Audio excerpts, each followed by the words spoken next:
Mga kabombo at Kister Nation, tuluyan na nga naaresto si Senador Rodante Marcoleta matapos po yan na mag-issue ang Sandigan Bayan ng arrest warrant laban sa naturang senador.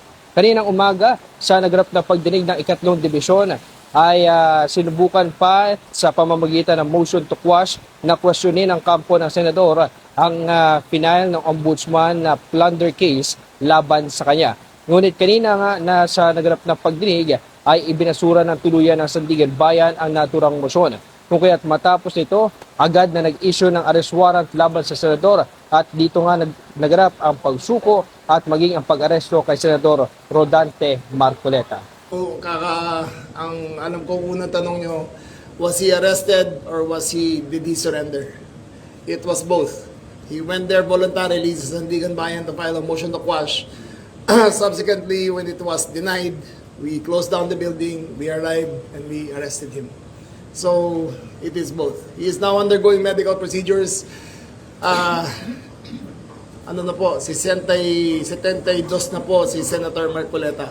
Hindi lang po simple blood pressure at heartbeat at ibang kukunin sa kanya. Marami po siyang test sa pagdadaanan, katulad ng mga ECG at iba pa, para sigurado ang kanyang fitness. Hindi namin alam kung kailan matatapos yon, but hopefully within the next 2 days, tapos na lahat ng kanyang examinations para sa full health na i-report namin sa Sandigan Bayan na maaari na siyang pwedeng ilagay sa maging PDL sa Quezon City Payatas Jail.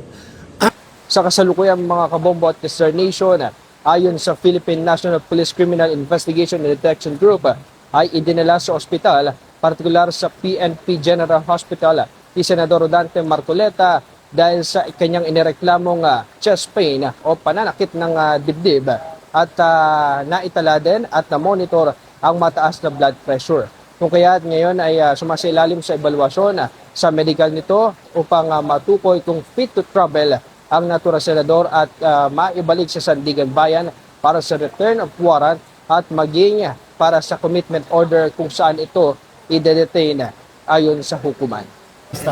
Nagreklamo si Senator Marcoleta ng chest pain and mataas yung BP niya.